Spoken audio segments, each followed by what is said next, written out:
Hello friends, welcome to our channel Cinema Culture. मैं हूं आपका दोस्त धनंजय। ऐसे जब high concept and big canvas movies आते हैं तो उन्हें सेकंड टाइम देखने का एक्सपीरियंस कुछ अलग ही होता है। You get to explore so many new things and elements in the movie which might have got missed in the first viewing experience. Because होता यह है कि फर्स्ट व्यूइंग में आप पहले से कुछ एक्सपेक्टेशन लेकर जाते हो मूवी देखने के लिए, एंड उसके हिसाब से you always keep judging the quality of the movie through outs its run time. But दूसरी बार देखते समय you see the movie in a very different perspective, जिसकी वजह से you become less judgmental and explore so many new things which you could not able to explore in the first viewing. So second time movie देखने के बाद movie मुझे और थोड़ा ज़्यादा अच्छी लगी या ज़्यादा खराब?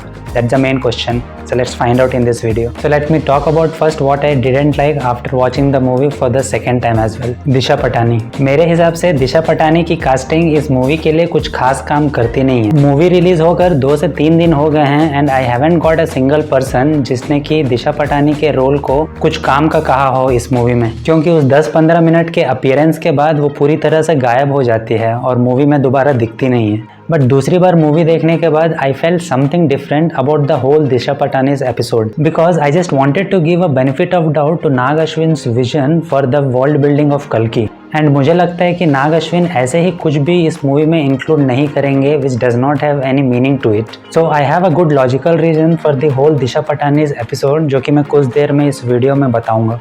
Prabhas introduction fight. Usually Indian movies में हीरोज के इंट्रोडक्शन को काफी इंपॉर्टेंस दिया जाता है, और अगर वो इंट्रोडक्शन तेलुगु मूवीज में हो then you can't even compare it. But उसके बिल्कुल ऑपोजिट नाग अश्विन ने प्रभास के कैरेक्टर भैरवा को कुछ अलग ही तरीके से इस मूवी में इंट्रोड्यूस किया है। इतने बड़े स्टार के इंट्रोडक्शन फाइट में उस स्टार को इतना लेजी दिखाना, this itself is actually a very big risk. But Nag Ashwin had a very clear thought about this character Bhairava and how he will behave, and we can see he didn't compromise in that. But मेरे हिसाब से जितना ज़्यादा entertaining Bhairahawa का introduction लगा, उतना ही कम एंटरटेनिंग मुझे इंट्रोडक्शन फाइट देखकर लगा।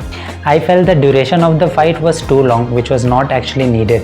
मेरे हिसाब से नाग अश्विन इस सीन के थ्रू भैरवा के कैरेक्टर को अच्छी तरीके से एस्टैब्लिश करना चाहते थे, that how much carefree and funny this character is and what he is capable of. But in my opinion giving so much time to this action episode is not so good idea. मुझे ऐसा लगा कि दिशा पटानी और प्रभास के intro fight के scene के time को reduce करके उस टाइम को महाभारत के एपिसोड्स में या शंबाला के हिस्ट्री को एक्सप्लोर करने में लगाया जा सकता था, which would have given more depth to the story and the screenplay would have become little टाइटर।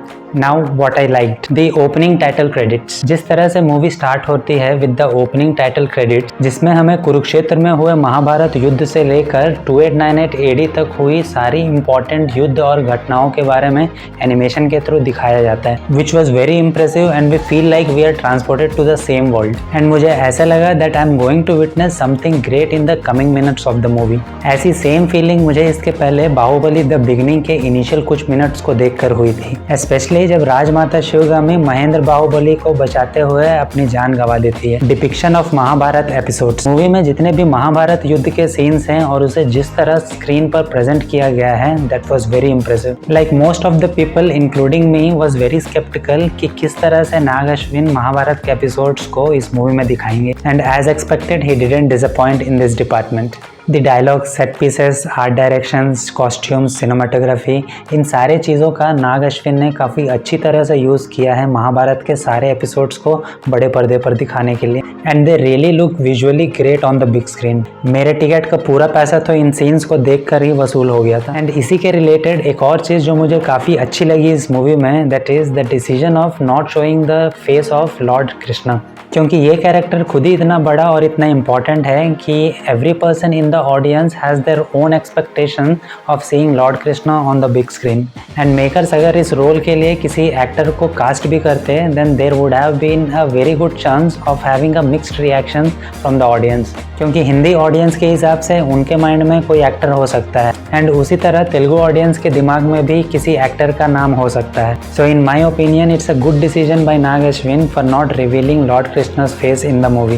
अब नेक्स्ट मूवी में क्या किसी को कास्ट करेंगे या नहीं इस रोल के लिए, that we are not sure as of now, but if they cast somebody then वो देखना काफी इंटरेस्टिंग होगा। लाइफ इन द कॉम्प्लेक्स, जैसा कि मैं कुछ देर पहले ही कह रहा था कि दिशा पटानी का कैरेक्टर इस मूवी के लिए कुछ खास यूजफुल लगता नहीं है फॉर द नरेटिव, बट दूसरी बार मूवी देखने के बाद मैंने एक चीज रियलाइज की about this character and what Nag Ashwin wanted to establish with this whole episode.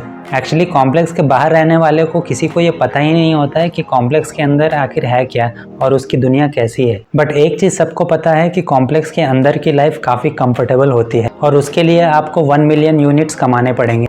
तो मेरे हिसाब से Nag Ashwin wanted to make Bhairava more serious towards his goal of going into complex by exploring the comfortable life in the complex for a few minutes, and वो ये सब दिशा पटानी के character के help से ही देख पाता है। But what I feel is that Roxy के कैरेक्टर को कोई और भी प्ले कर सकता था या तो किसी और नॉर्मल पर्सन के हेल्प से भैरवा को कॉम्प्लेक्स के अंदर लेकर आया जा सकता था, and rather than putting a song over there मुझे ऐसा लगा कि वो दोनों काम करते हुए भी उस कॉम्प्लेक्स को एक्सप्लोर कर सकते थे, which would have been more thrilling. Anyways, that's what I feel, but I'm not sure what Nag Ashwin would have thought while conceiving this scene. Now VFX. जो लोग ये सोचते थे और कहते थे कि हॉलीवुड लेवल की क्वालिटी हम हमारे मूवीज में कभी लेकर नहीं आ सकते, ये मूवी उनके लिए एक तमाचा है for sure. For that matter मेरे हिसाब से we are much more superior than Hollywood, क्योंकि ऐसे विजुअल्स को एग्जीक्यूट करने के लिए हॉलीवुड को ज़्यादा बजट की ज़रूरत होती है, but our Indian film makers has made it possible in a very little budget as compare to Hollywood.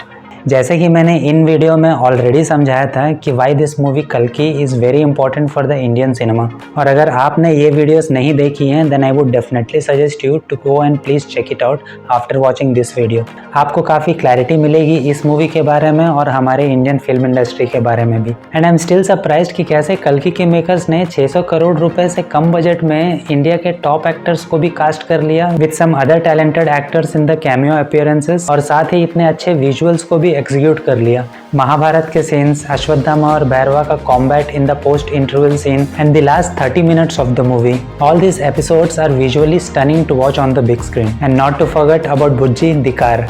इन्होंने इस बजट में एक कार की वर्किंग मॉडल भी बना डाली, and the way Nagi used Bujji in the movie is mind blowing, specially in the climax portions of the movie.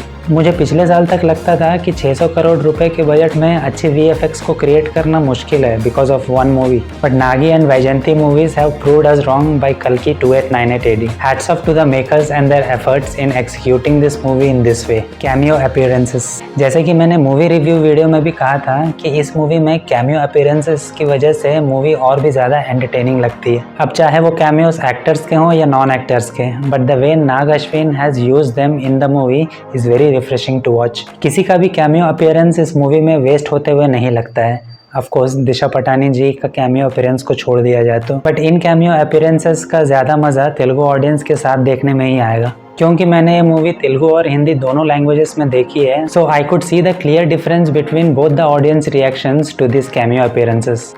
For me personally, anytime Rajamouli's cameo appearance is the best in the movie. Perfect blend of dystopian world and the Indian history. पहली बात तो audience फिर very excited ये जानकर कि ऐसी कोई movie बन रही है जो कि हमारे हिस्ट्री को कनेक्ट करती है, वो भी in the dystopian world. And दूसरी चीज़ ये that how a director who is only 2 movies old is going to show the combination of both this worlds on the big screen. But जैसे जैसे हमारे सामने इसके behind the scenes and promotional materials आते गए एंड जो vision से नाग अश्विन और इसके मेकर्स इसे एग्जीक्यूट करने की कोशिश कर रहे थे, the audience were more excited about the final product. And movie देखने के बाद I feel he successfully able to connect both the worlds and has done justice to the characters from our history. एक तरफ we have प्रशांत वर्मा का प्रशांत Verma cinematic universe और दूसरी तरफ we have नाग अश्विन का कल्कि cinematic universe. I believe the next few years will be the great time for the Indian cinema and it's audience. So that's all in this video. जिस जिस चीज़ ने मुझे इस मूवी में इम्प्रेस किया और जिस चीज़ ने मुझे कुछ खास इम्प्रेस नहीं किया, I just wanted to mention it in this video. But अगर आपको लगता है that I have missed out on something, then please let me know in the comment section. By the way, this was not a movie review video. और अगर आपने मेरी कल की मूवी रिव्यू अभी तक नहीं देखी है, then you can watch it somewhere here. So that's all for now. See you in the next video. Till then, take care. Bye.